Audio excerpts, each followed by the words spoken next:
Preview. Preview. Hello, good afternoon, and you're welcome on Afronova TV. I am your host, Ruth Aye. This program is proudly sponsored by Center for Creative Writing and Amatedu Center for Creative Writing. Also to remind you, we are streaming live on www.afronovaradio.com, on Instagram, on Facebook at Afronova Radio, on Twitter on Facebook, Amatedu Center for Creative Writing. My guest today is called Romance Combs, and he is a global entrepreneur in the United States of America. To tell more about him, he owns a company called Romance International, and he's also the sponsor and creative director for Be a Hero Dance Academy, and he also has multiple businesses in the United States of America, including Juice Man, a nutritional juice-making company. Currently, he consults with multiple Ghanaian-owned manufacturing companies. With round of applause, let's welcome our beautiful guest. Thank you.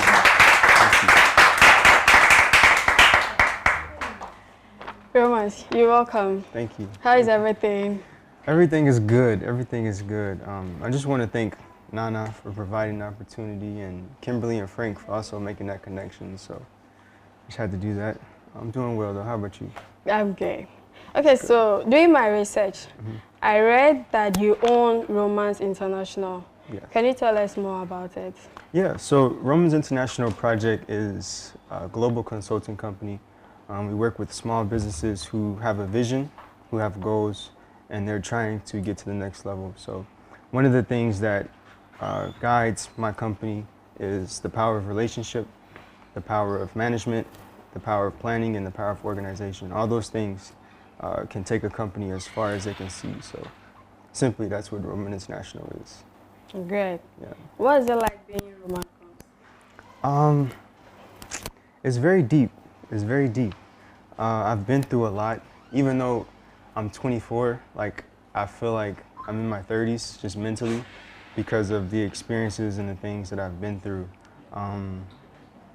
When I was, 15, 16, if somebody would have said you'll be running a global business in Africa, I might have believed them just because of the stuff that I was like envisioning when I was a child. But life is great, especially with God being such a pillar. You never know what can happen. Anything is possible. So God keeps me on my toes, and I would say that's like the best part. Okay, Yeah. so talking now, you mentioned of your dad. You didn't mention your mom. Your dad being a pillar, right? No. I was talking about business principles that are pillars for Romance International, but I can talk about. Okay. Growing up, what was it like? Was it tough? Easy? Yeah, it was very tough. It was very, very, very tough. So I was born in Oklahoma. I stayed there for maybe a couple of months. Then we moved to Wichita, Kansas. That's where my sister was born. After Wichita, we stayed there for maybe about a year. And then we moved to Los Angeles. And when we moved to Los Angeles, my parents had divorced. So I was maybe like 2, 3 years old. I was really young. Okay. And so we moved in with my grandma. We stayed with her. And it was very tough because, my mom was a single mother, and at that time she had 3 kids. So she had to, provide for us. Luckily, my grandma was there to help and to help nurture me when my mom was away. So I was raised by my grandma in my little years of a child. And that really, that really was a blessing because my grandma instilled in me, actually when I was a child, that I would be a millionaire. She told me, she said, "Roman, one day you're going to be a millionaire." And I believed Wow. her. Yeah, I really believed her. My grandma is a very spirit-filled, spirit-led woman, and her atmosphere in her home is always just like, you can tell God's presence is there. So I was raised up in that, and then things got real. I experienced the street life. I experienced gang culture. I experienced drug abuse. I was molested at 11 years old from 11 to 14. So that in itself was a very like traumatizing experience. It was very difficult with me. I was struggling with identity crisis, forgetting who I was. I didn't know who I was. And then the fact that my father wasn't home, it was very difficult as well because I had to be the man in the house. You know, when we got our apartment when I was young, it was just me, my older brother, and my little sister. And my other brother, he got into the gang culture, so he became a gang member. So he wasn't really home. So I had to step up and, you know, support my mom. And I think because of that, I became way more mature, you know, at a very young age. Like I had a lot of responsibilities. I had a lot of weight on my shoulders. So I couldn't really be a child. I had to like, you know, be more of a man and think more like a man. And I mean, my mom, she called on me for everything that she could. If we needed grocery store shopping, if we needed this, if we needed that, if like I was Roman every single day calling my name. So I would say my circumstances, though, at the end of the day, with God being present, have shaped me into the man that I am today. So I don't look at it so much as like a terrible thing, even though there's some things I'm still healing from. But, you know, I use the best of it. You know, I guess I could say I have a very optimistic mindset. So, yeah. Great. Yeah. So talking about your grandmom, you mentioned spirituality. Yourself, you mentioned God. What does God mean to you? If you would ask me this question 3 years ago, I would have told you I don't even know if God is real. I was raised in a Christian home. I was raised in the church, but I didn't really have a relationship with God. I always felt God present, though. I just didn't know, you know, I didn't have that relationship to know. I didn't have that experience to know, like, if it was real. But God has saved my life on multiple occasions. He's kept me from so much. And I would say 3 years ago is when I got serious with God, or God got serious with me. I was working for a manufacturing company in the U.S., and we were manufacturing all different kind of things. I was like, I was at the top of my game.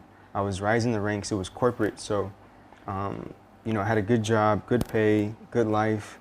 I had the success. I was making 6 figures at 20 years old. 6 figures? Yeah, 6 figures.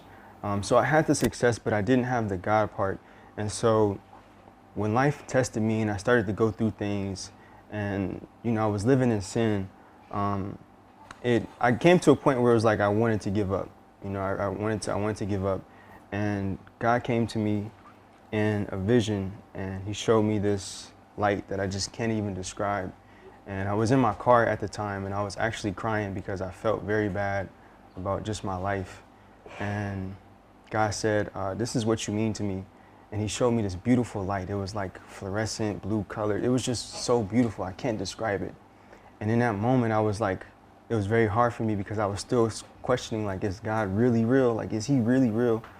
And in that moment, it was like, wow, I can't deny what just happened because it was so real. And the fact that God thinks so highly of me when I feel so sinful. Yeah.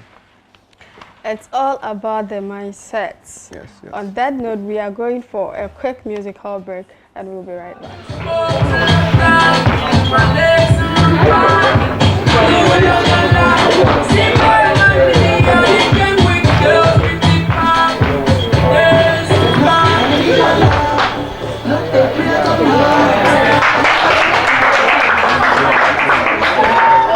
That was a beautiful one. I'm still reminding you, you are watching The Orange Couch on Afronova TV. Again, you can send your comments, your questions on Twitter, on Instagram, on Afronova Radio, and then you have to add your hashtag at the hashtag The Orange Couch to your comments or your messages on the Afronova Radio on our social media handles. So, welcome back. Welcome. Roman, you are under 25 years. Yeah. You own businesses, living at Trazako. How can someone like my age be this kind of rich?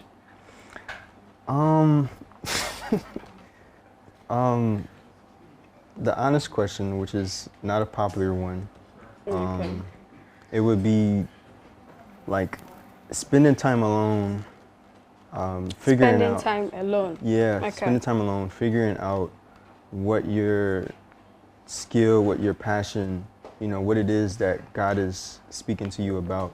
I would say you first have to learn the principles of being a servant. You have to learn the principles of being a servant. Then you have to learn the principles of being a manager, what it takes to be a very good manager. Okay. I've learned that in every single business, every single company, every single corporation, they are very short on high-level managers. What is a high-level manager? A high-level manager is somebody who serves with excellence. Not too many people out there who have that attitude, who have that mindset. But that's what has brought me here to my success. That's what has allowed me to accomplish so much, is having a servant attitude and then having the management skills. And management is all about being organized, being on time, being very punctual, coming dressed nice, being on time, okay, Ghana, on time, right? Right, yeah, Ghana has a big issue with time. With time. Not my dance academy though, they show up early, thank God, so that's good. But being on time. But seriously, like, you can start at a small company, being the best servant, being the best manager, and committing to excellence. What really developed those character qualities inside of me is Okay. I would go to work with the mindset that I was serving God, right? And when you go to work serving the Lord, nothing people do phases how you respond.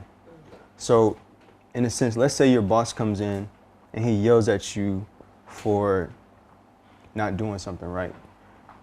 At the end of the day, you can either say, well, wow, like, that really hurt. Like, now I'm frustrated, now I'm mad, now I'm gonna, like, you know, I'm not gonna do this job. You know, like, you can have an attitude, but if you have the attitude that you're serving the Lord, you say, okay, God, like, what do you want me to do? Because this is frustrating. Like, he's giving me attitude, he's giving me this, like, Lord, what do you want me to do? And it changes the whole situation. I've had that situation happen multiple times where I was working at a small business, the boss would come in, yell at me for something so simple that wasn't even my fault. Like, seriously. And I would take it personal because it's like, I'm doing the best that I can. And you know, you're gonna come to me with this attitude, this frustration, you know, like, at least talk to me like a civilized human being. And I would go to God and I would say, Lord, like, I can't keep doing this. Like, this is, I can't do this. Like, I don't feel like I can do this. God would literally have the boss come to me, apologize, fix the situation. Wow. Yeah, like, seriously. And I mean, like, it changes everything. So when you go to work with the mindset that you're serving God and not the people, like, you'll go so much further. I started working at this company in 2019 with that attitude, and in less than 6 months, they wanted to hand me the keys to the business. They wanted me to close the shop. They wanted me to open shop. They wanted me to spend more time. So, and this is in an industry that I've never worked in. This is in a restaurant. Like, I've never wanted to be a chef. I've never wanted to cook food for people. But I started working at a restaurant, scrubbing stoves, mopping floors every single night with the attitude that I'm serving the Lord and not people. And I think I turned down the keys 3 times because I didn't want to run a business. I wasn't there to take over. I don't want to be a restaurant owner. That's even though that's cool, like, restaurants are very purposeful, but that's just not where I see myself being. But that attitude is what got me this far. So, yeah. Okay. So, in your own words, who is a successful person? It's hard to vision success without family. It's hard to vision success without family. Family isn't just blood either. It's not just people that are, you know, born in your bloodline, but it's anybody that loves you, that, you know, has that bond with you. I have a best friend who is closer to me than my brother. And when I come to Ghana, he's like, bro, what's up? Where you staying? I'm like, I don't really know. I got you a bedroom. Just like that, you know? So it's hard to envision success without family, and as friends, being as family. Second, it's hard to envision success without work. Like, when God created man in Genesis, he created him in the garden, and it's very essential that a man has work, you know, and he's working with his own hands. So that principle as well. And then with those two things, family, a healthy work atmosphere, life is still going to be hard. You know, you're still going to have challenges and struggles. But with those two things, I mean, like, life is complete in a lot of ways. And then everything else is just man's preference. So if that's having a nice car, if that's having a nice house, if that's having a successful business, then, you know, so be it. But those two things, family and work. Yeah. Okay. Let's talk new money now. Okay. You have a background in cryptocurrency. Yes. What is it about? What is cryptocurrency? Okay, so cryptocurrency, Ghana is pretty big on gold, right? Like, I hear about gold mining and things like that. So you have cryptocurrency and you have like regular monetary money. Okay. What makes cryptocurrency different than money is cryptocurrency is in the same as gold. Like, for example, you have to mine gold. You can't print it, right? So it's scarce. So cryptocurrency is scarce in that sense. You can't print cryptocurrency, right? Okay. There's only a certain amount that was created in the system in the beginning. So for Bitcoin, it's like one of the biggest cryptocurrencies. I don't know the exact number, but I know it's like in the 20 millions or something like that. There's only 20 millions of Bitcoin, and they're not even all mined yet. So there's only a certain amount in circulation. And then second, you have to, because you mine gold the same way you mine for Bitcoin. So, man, this gets deep. But everything leads to the blockchain. So I want you guys to understand that cryptocurrency is a fruit of the blockchain. The blockchain is the tree, right? That's where everything starts. That's where all the important things happen. But cryptocurrency is just a fruit of what's happening. The blockchain is the secure system, which is why cryptocurrency works, is because it's secure. There's no middleman. So just as like you have a tree that grows fruit, you don't have to go to the tree and say, can somebody get me a fruit? Or like, you know, there's no middleman between you and the tree. You just go and pick the fruit. And you only pick fruit that's available.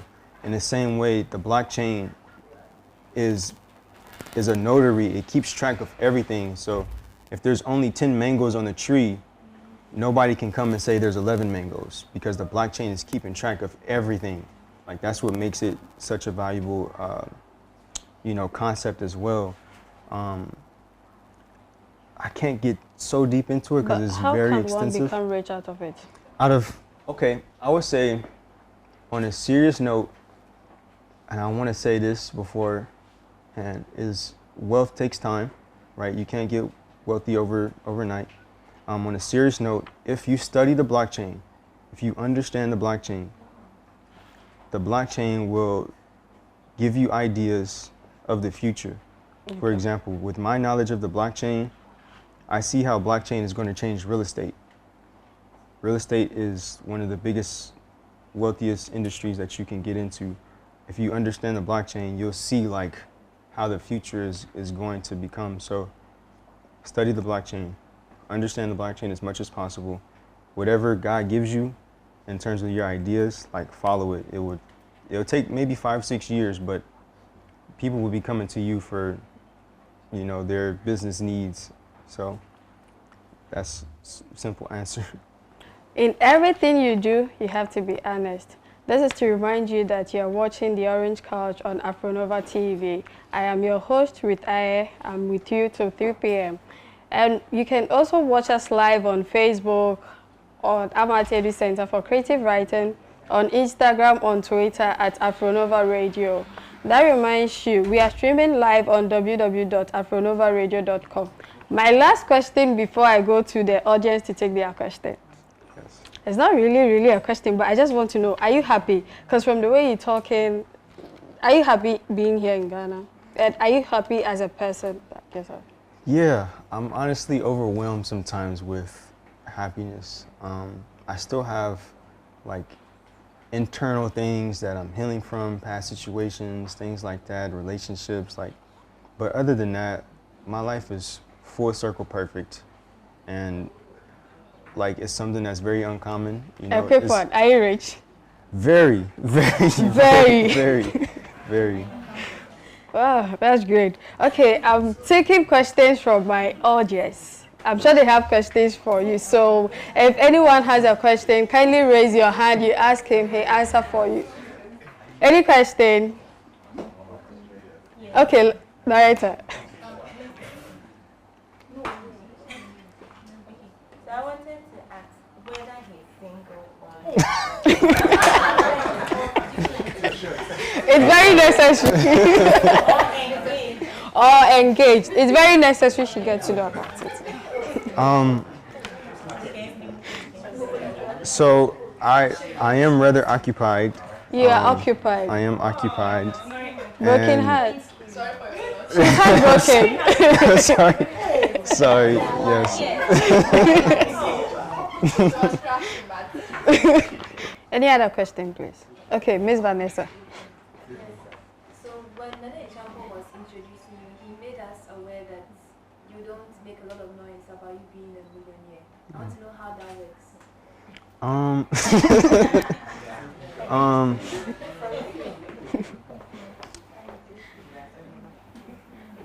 I don't know. I think I pray to be humble. I pray to be humble. I hope that answers your question. Okay, please, any other question? Okay, please. Yeah, with your business, I'd like to know if you engage in any form of corporate social responsibilities. Society. Oh, Is it periodically? yeah. So If I not, think- I have suggestions for you. yeah. I think a lot of my work for the past 2 years have been community based. You know, I work with companies that can't even afford to pay me for my time.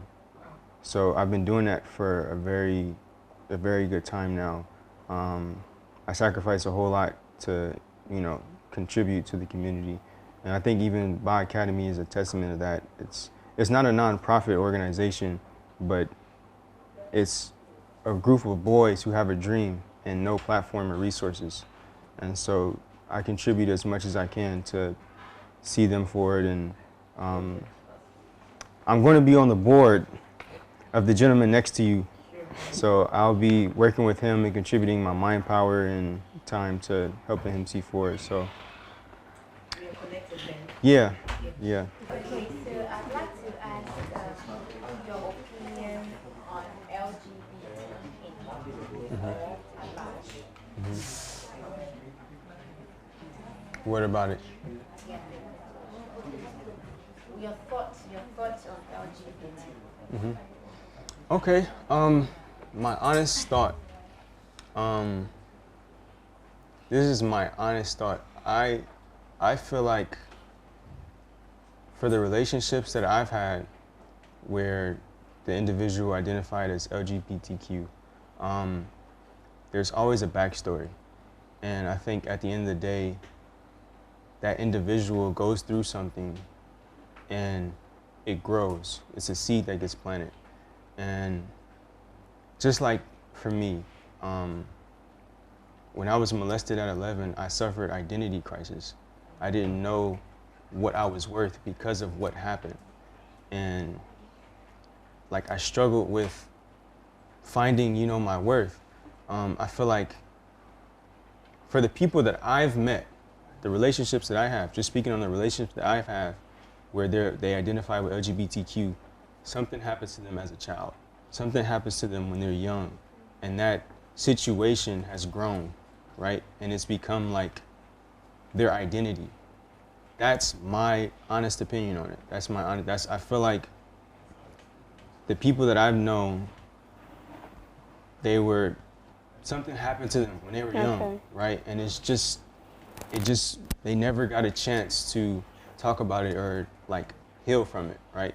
So that's my honest opinion. I don't have a problem or issue with people who identify as that. You know, to each his own, right? We all have to be responsible for ourselves, but that's my honest opinion. I feel like they're going through things that nobody can ever understand, right? Like, no, they don't feel comfortable either talking about it, because it's like, how can I go to my father and say, Dad, Uncle molested me, right? It's a hard conversation. So same thing with women, you know, something happened when they were, that's just my take. Okay, so let's have the crew on stage with their boss giving us their surprise. Yeah, that's it, right? Okay, yeah. Please come in.